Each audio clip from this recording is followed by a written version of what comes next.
નમસ્કાર મિત્રો, આપ મારી ચેનલ બેલા બહાર પુષ્પમાલિકામાં સંગીતસભર ગીતો દ્રશ્ય સાથે સાંભળતા જ હશો.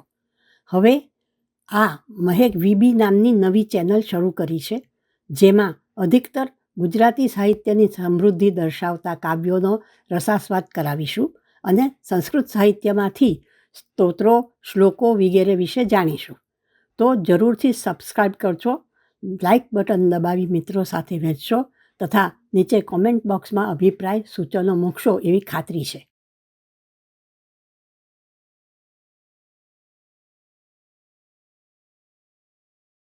नमस्कार मित्रों, हम नवरात्रि के बारे में पिछले हफ्ते में जान चुके हैं. आज माँ के 9 स्वरूप में से पहले दिन के स्वरूप की बात से शुरू करते हैं. प्रथम दिन माँ शैलपुत्री स्वरूप में जानी जाती है. शैल माने पत्थर, शैलराज पत्थरों से बने पर्वत के राजा, हिमालय. ऐसा सुना है कि हिमालय ने पुत्री प्राप्ति के लिए तप किया था. उससे प्रसन्न होकर माँ दुर्गा शैलपुत्री के स्वरूप में हिमालय में प्रकट हुई. पत्थर जैसा मजबूत मन और हिम्मत ये स्वरूप की आराधना करने से प्राप्त होते हैं. पर्वत की पुत्री होने के कारण इन्हें पार्वती भी कहा जाता है, पर नवरात्रि में शैलपुत्री के नाम से पूजा जाता है. उनका वाहन वृषभ यानी बैल है, इसलिए वृषोरूढ़ा कहा जाता है. ये माँ आत्मभाव को पर्वत जितना ऊंचा उठा ले जाती है. एक हाथ में त्रिशूल है जो शत्रु संहार का प्रतीक है, शत्रु बाहर के भी और अंतस्थल के भी. दूसरे हाथ में कमल पुष्प है जो शांति और ज्ञान का प्रतीक है. कमल पत्रवत बन के जीवन जीना है. ये माताजी का मंदिर बनारस में मरहिया घाट पर है. भोग में घी धराया जाता है. सौभाग्य की देवी गिनी जाती है. दूसरे दिन के स्वरूप को ब्रह्मचारिणी नाम से पूजा जाता है. कहा जाता है कि नारद जी की सलाह से शिव को पति के रूप में पाने के लिए पार्वती ने ये स्वरूप में कठिन तपस्या की थी. ये तप सीख देता है कि किसी भी कठिन परिस्थिति हो, फिर भी स्वकर्म स्वधर्म में स्थित रहकर शुद्ध मन से आराधना करनी चाहिए. ये आराधना ब्रह्मज्ञान प्राप्त करने में मददरूप है. ये ऊर्ध्व चेतना देती है. बुद्धि, आचार, विचार उच्च बना के ब्रह्मत्व की ओर ले जाती है. इसलिए माँ का नाम ब्रह्मचारिणी है. एक हाथ में जपमाला है, दूजे में कमंडल श्वेत वस्त्र धारण किए हैं. उनका वाहन हंस है जो विवेक बुद्धि का प्रतीक है. ये माता जी का मंदिर वाराणसी के सप्तसागर कर्णघंटा घाट पर है. अब चलते हैं तीसरे रूप की ओर. तीसरे दिन के स्वरूप का नाम है चंद्रघंटा.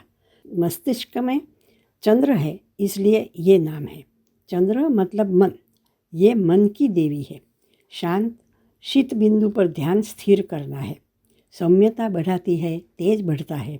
स्वर दिव्य मधुर होता है. इन स्वरूप में 10 हाथ है. विविध प्रकार के अस्त्र शस्त्र धारण करती है, जैसे कि खड्ग, बाण, त्रिशूल, गदा, कमंडल, कमल इत्यादि.